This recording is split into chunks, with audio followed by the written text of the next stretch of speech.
Hello, everybody. Welcome. This is Wolrig, and we're on episode 60 of Infinity Evolved. I wanted to take a brief couple of minutes here and show you, I think at the end of last episode, I kind of glanced or glazed over how the connection for these guys works. So, what I've got is some more Potentia here, and I've placed the Master Blood Orb inside of the Calcinator, and by throwing the Potentia in a hopper here, it'll just start auto-loading this. You'll see it all kind of trickle in.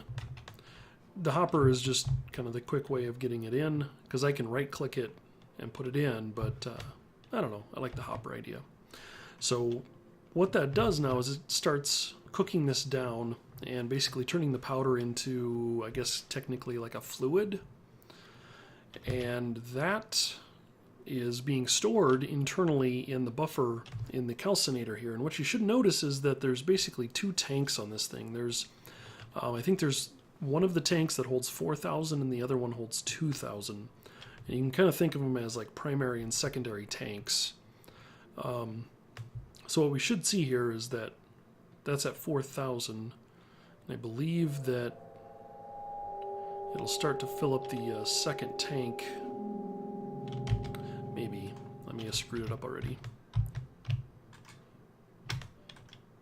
So 0 tank set to Potentia. Okay. Don't mind that piece. I can explain that later. So it's 4,000. Okay. I thought there were 2 tanks in there.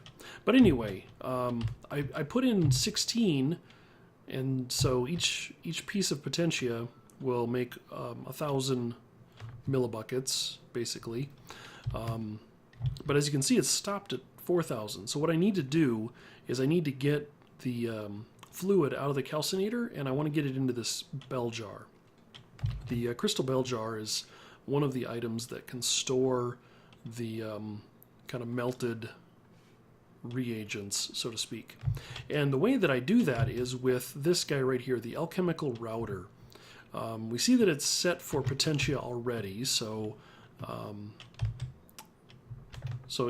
I could set this up pretty easily right now, but if it's not set for Potentia, if it was set for something else, let's see if I can. I don't have another calcinator right now. But if it were set for a different reagent, I would have to shift right click on this, and then you'll see that it says here attuned crystal now set to Potentia. And when you hover over it, it tells you what reagent it's currently set for. So you have to tune the tool for the reagent that you want to program. Then what you have to do, this is where it gets kind of tricky. So the programming of it is to shift right click. And if I shift right click out in the open, you'll see it says clearing saved container. Because if I just right click on this, I've now selected this calcinator as a container, basically the source container. And if I shift right click on it, I will clear it. So if I want to link the calcinator to the jar, what I have to do is just right click this and then right click the jar. And what you'll see is that you'll immediately get these particle effects. And if we hover over it, we should see this fills up to 4,000 pretty quick because it drains it all out of there. And it continues to go on past 4,000 because this, of course, is melting more as it goes. In fact, it shot up to 7,000 pretty quickly. If I want to clear that connection, what I need to use is the alchemical cleanser. And so if I shift click that, the destination list is now cleared, and what you'll see is that the 4,000 millibucket container in there, or the tank in there, will fill back up to 4,000, and this one's not going up any higher because it's not linked. So we link it back by right-clicking there, and now it starts transferring again. The important thing to know about this is that the calcinator can only connect to a single location, and it's important to note that it connects to a coordinate. It doesn't connect to an object. So if I were to break this bell jar and replace it with something else, let's see if I break it now, what we should see is that there's 13,000 in there, and there's still a bunch of potentia left in here. But if I place this other bell jar in the same spot, I think that was the same spot, what you'll see is that this one now is getting potentia in it. And I didn't do anything to link it. And that's because, as I said, this calcinator is linked to this block space. It's not linked to this bell jar. And that is a handy little thing, because then you can switch out your jars like this. And if we want to link, say I've got these two jars now that have potentia in them, I want to link one of these and basically drain it. What I'll do is right click this one, except I can't. It says linked container has no connections remaining. What I forgot to do is that I forgot to clear my router.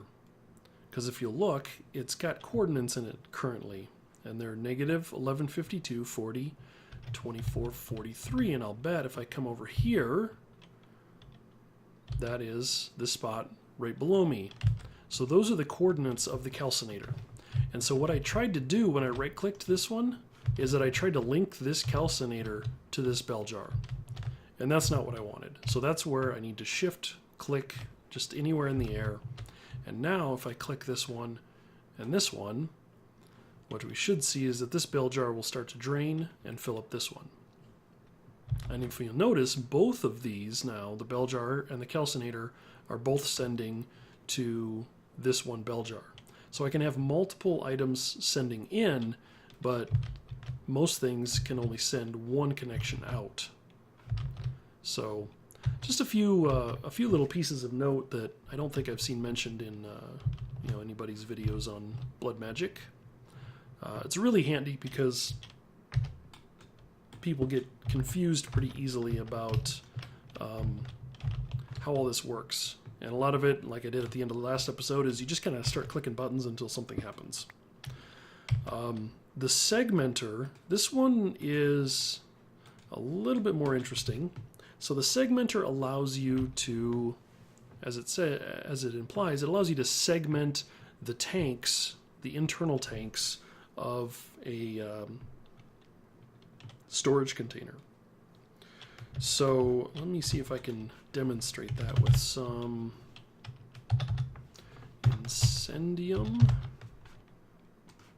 I'm going to grab some Incendium and another crystal bell jar. Because why not?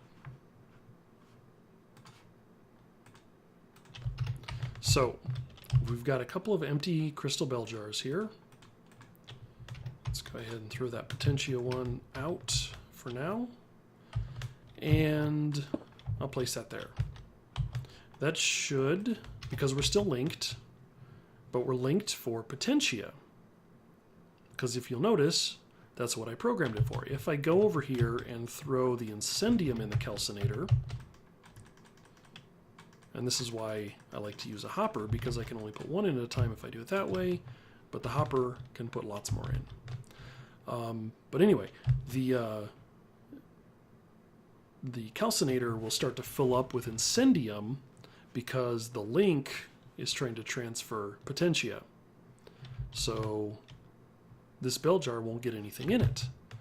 Also, if I come along here and say so my segmenter is set for Potentia, and if I right click on the bell jar, it says now I have one tank set for Potentia.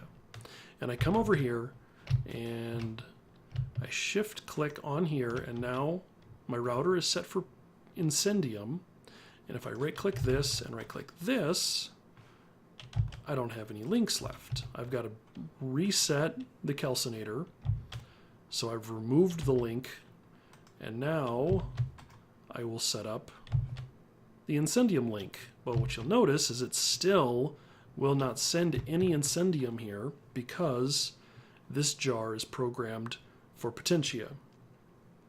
Now, unfortunately, I don't know if there's any way to see what that jar is programmed for. there's not. And once you break it, I think it clears the programming. So if I put this back down, it'll probably start filling up. Yeah. So if I click this, it's not going to make any difference because there's already Incendium in the jar, even though I've now programmed the tank for Potentia. And so what I can do is I can right-click it several times, and you'll see that I've got 1 tank or 0 tanks set for Potentia. Because there's only 1 tank, it's a jar. So that's just a few of the, I guess, quick and dirty information. Not really quick, kind of babbled there for a while. That's how you program up these jars. So what do we do with this? So if we look in here, I've got quite a few. I've got actually 8 different jars, all filled with different reagents. Now I'll have a couple extras, but I want to do something, but I need to get some more items prepped first. So let me take a quick break and get some things ready, and let's prepare to kill a demon. We're going to summon a demon and then kill him. Back in a bit. Okay, so demon summoning. It's not terribly difficult, and fortunately we're not going to try and get any major demons right now. We're just going to get a fairly simple one. It requires a multi-block setup with some pedestals, and so I've gone ahead, I've created the arcane plinth and the arcane pedestals.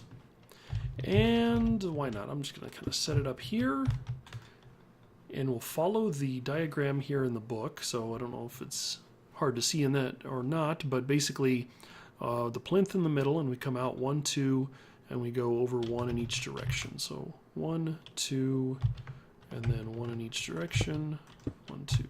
Well, I guess, oh, I can count to 2. Good grief. That one and that one. There we go. This one comes out, I believe, just 1. Yep. So we're basically drawing a circle as best we can in Minecraft. That's mostly a circle. As close as you can make it.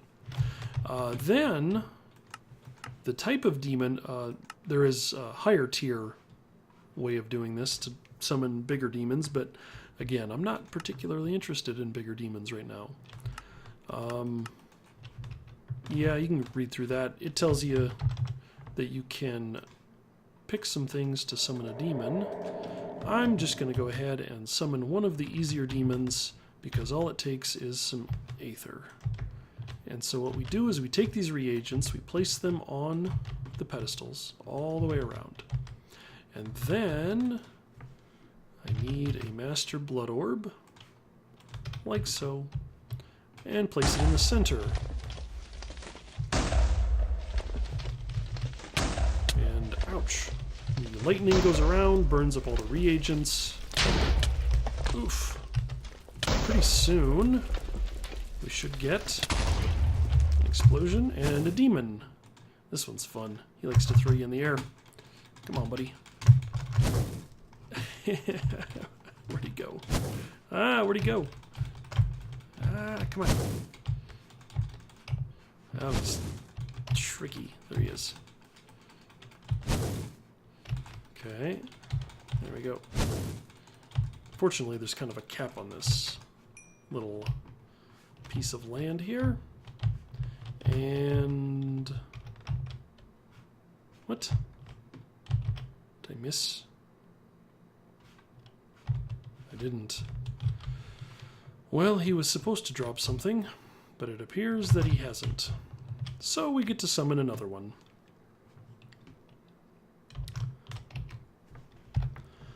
Alright, I've moved my setup outside, and we're going to try this again.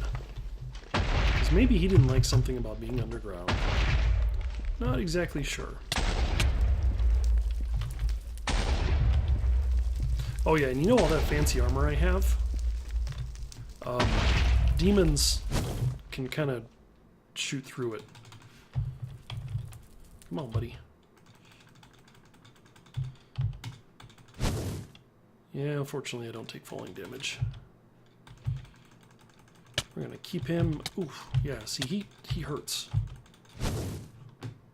He can hurt me if he wants to. Fortunately, I can hurt him too.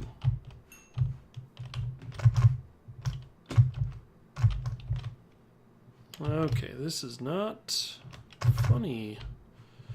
I should be getting a drop off of him, and I'm not. Things need to be discovered. Alright, we're going to try a different guy, just in case the other one was having issues. So this one is Incendium, or not Incendium, this is Terray. Ugh, so he slows me.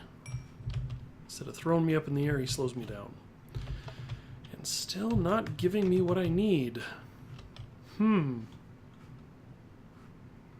must be missing something. I checked. I'm not missing anything. They're supposed to drop stuff. I don't understand what I'm missing.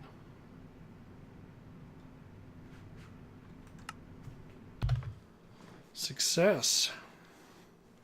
The only thing I can think of is that my Tinker's Construct sword here is too powerful, and I was doing too much damage to them and killing them too quickly. So I went ahead and got my Bound Blade and killed him with that, and that seems to have done better. So let's try again here with this one and just make sure that that is in fact the case, because these are supposed to drop, I think, pretty much every time. They're supposed to drop the Demon Blood Shard.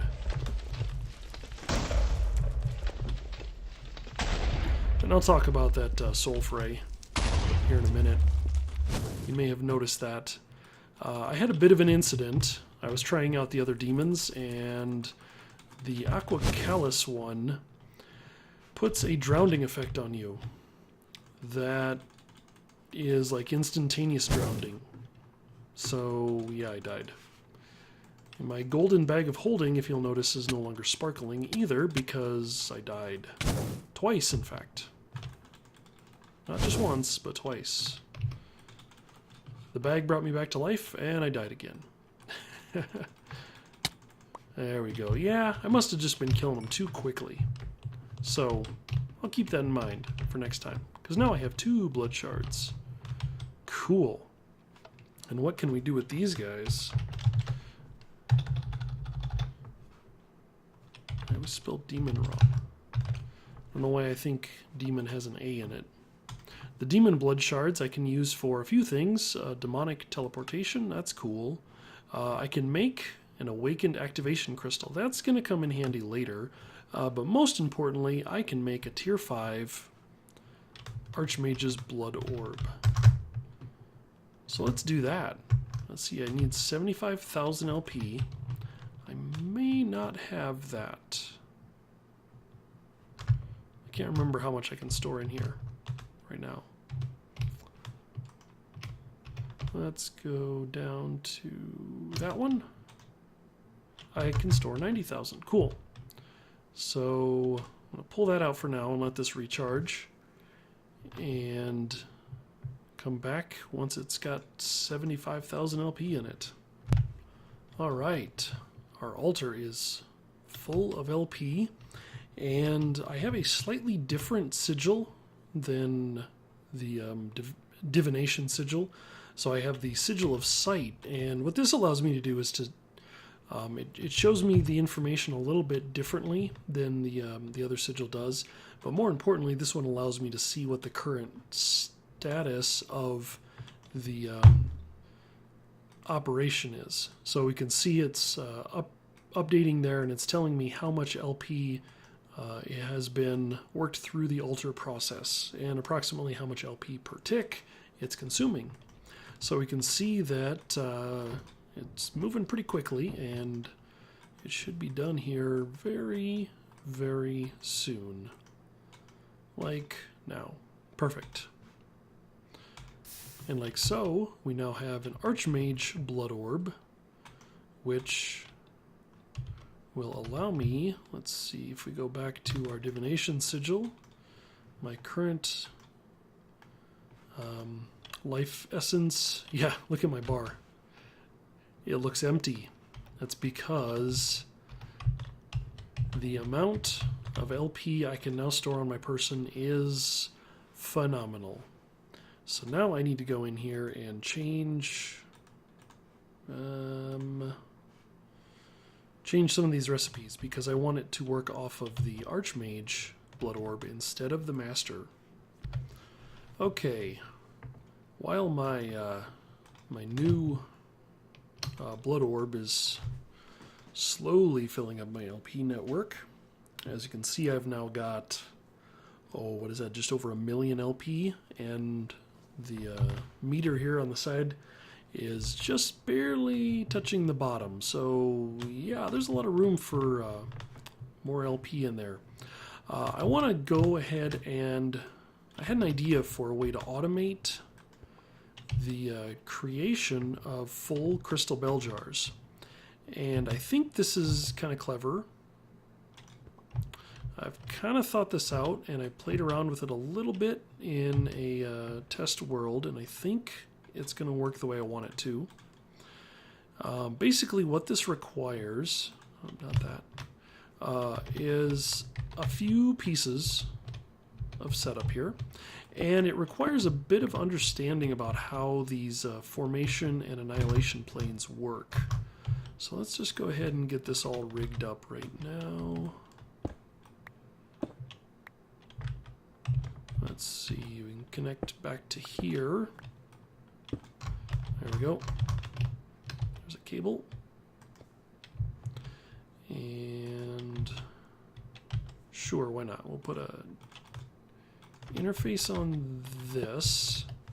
And if you remember, when you put a storage bus on an interface, that allows kind of two-way movement of items, but we're going to go ahead and program it for insert only. We're not going to report inaccessible items. Actually, I don't care about reporting any items because it won't be able to see into that. And then what I want to do is power up this little section here, which is going to be a subnet. And I'll explain why here in just a minute.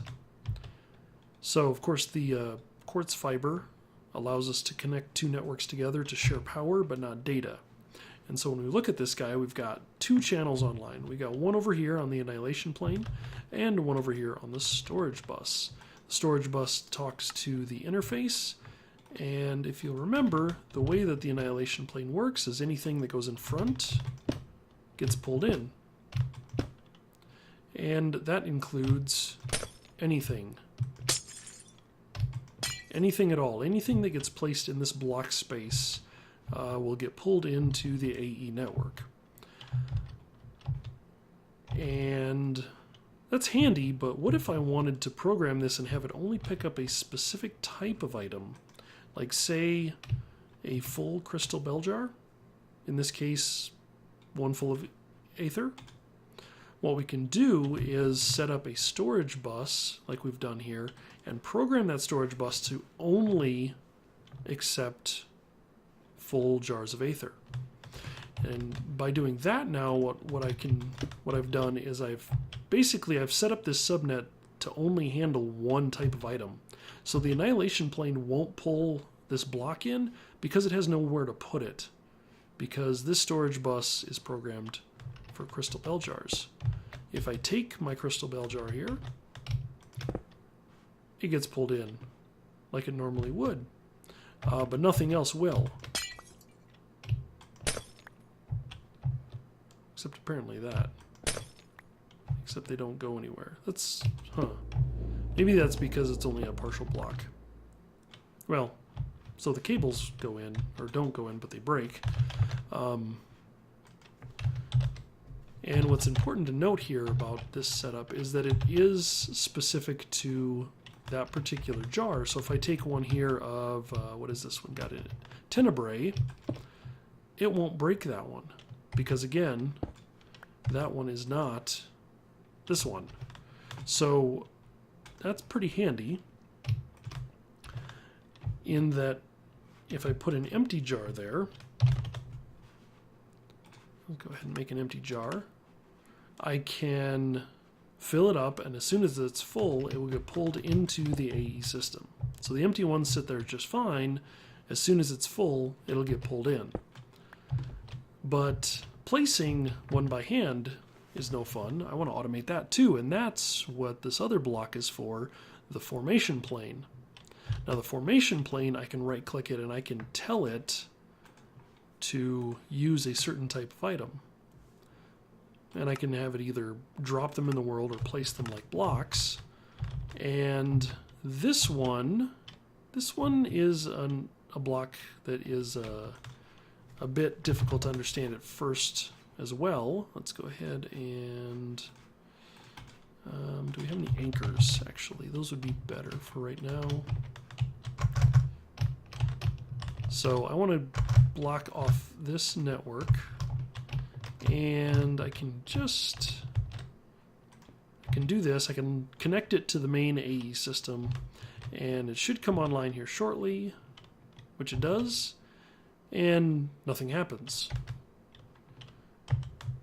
If I come in here and grab some stone, gotta be careful which ones I get. Let's go ahead and just grab these. If I place this here, nothing happens. If I tell it that I want to be able to place stone, again, nothing happens until I do this.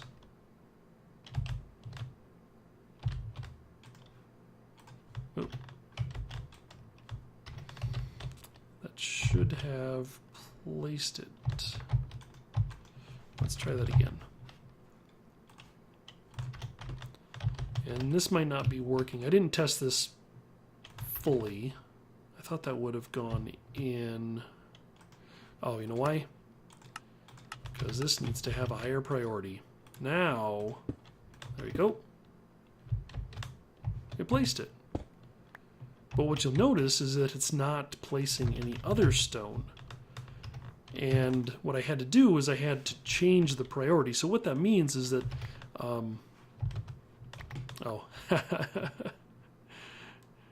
notice other items coming out now, because those are things going into the AE system as I'm sitting here blabbering. Those things are coming, looks from my mob grinder, because they're coming into the system, and this is becoming the primary storage location, which is not what I want for this stuff in particular. But I do want it for the crystal bell jars. And I want to change this up a little bit. Instead of tying it to the primary system, what I would rather do is have it be its own AE system, its own subnet, and have it be able to essentially handle the input of items. So as items come in, I should say, it will do something with them. So let's go ahead and grab one of these. Oh, let's see how I want to do this, because I'm going to have to get power to that network. Shouldn't be too hard. I can go that way. Then I want to... Actually, I think I know what I want to do. I want another interface here. Yes, yes, yes. And transfer nodes.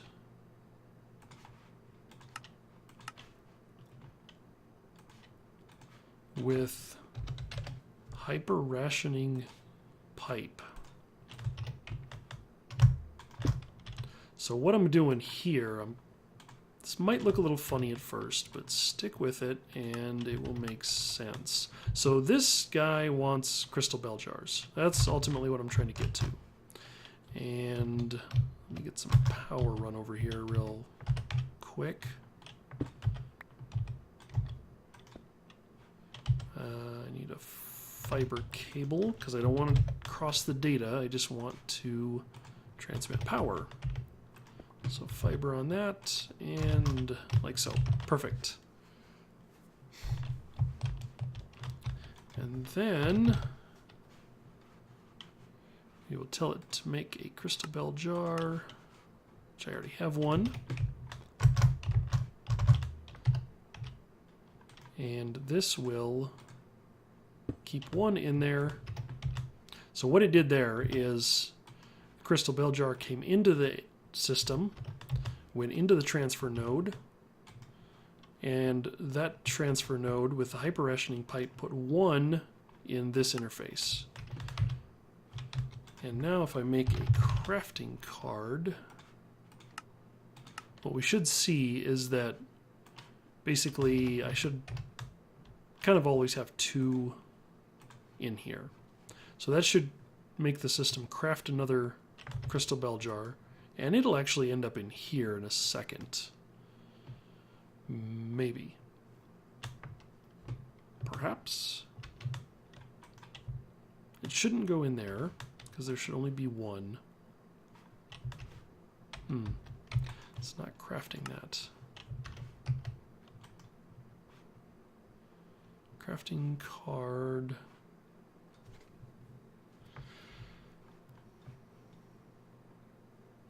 I'm not 100% sure why that's not crafting those.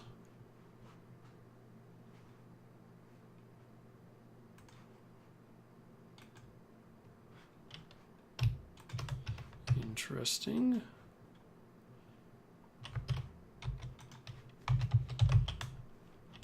Very interesting, because that should go out. That's weird. Very strange indeed. Let me take a look at that. Current contents empty. Empty. Oh yeah. I ran into this in testing too.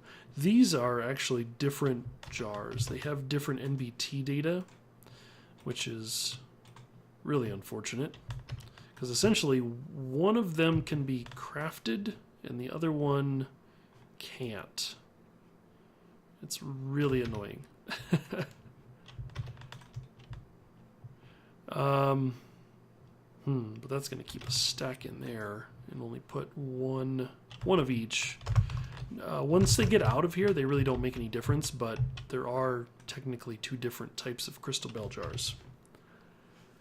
Anyway, what am I going to do with the rest of this? Well, the last pieces to this is I need to set up a calcinator, and we'll just go ahead and put this guy here, and I will set him up with the Magician's Orb in there. This one is set up to make ether, whatever you want to call it. And actually, let's go and put it on the other side. I think that would make more sense.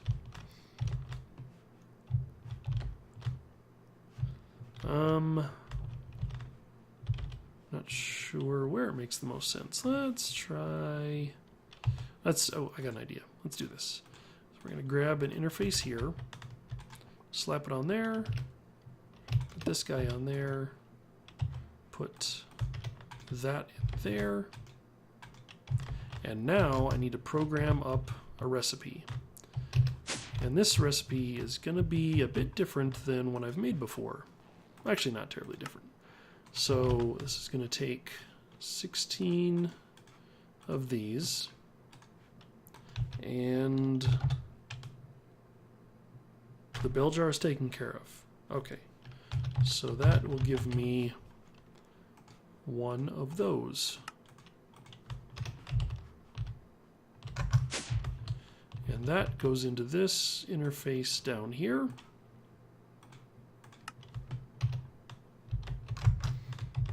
The last thing we need to do is take some Aether,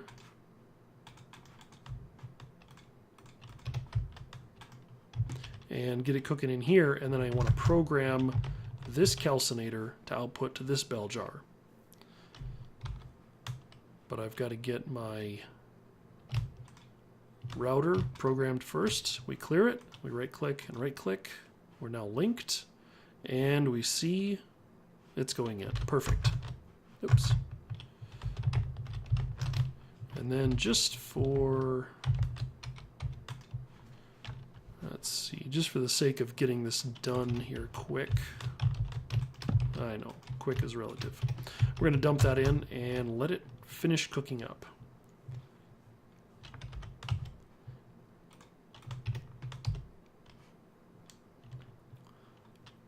And before too long, this should fill up all the way, get sucked into the AE system, and a new bell jar should appear. And so with this, kind of the whole point of this big trench that you see here, the idea is that basically I will have a setup like this with a calcinator and a bell jar and a bunch of AE wrapped around it, all the way along here, for all of the different reagents that I need for my different fun things I will do in future episodes. That is pretty slick, because now I can come in here and I can actually request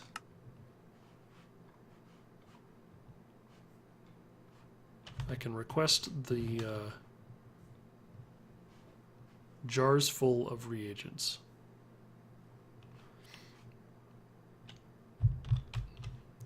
All I need to do is build the rest of them.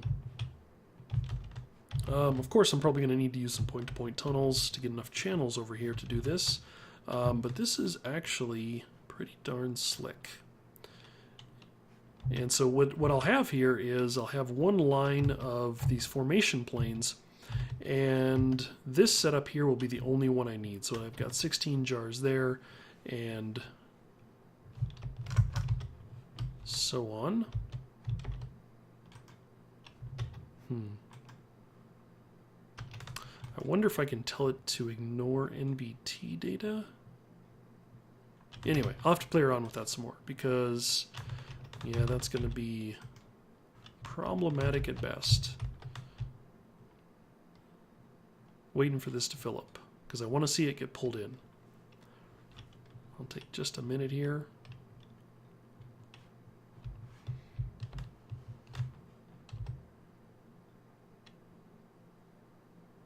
Almost there. Couple more. Come on.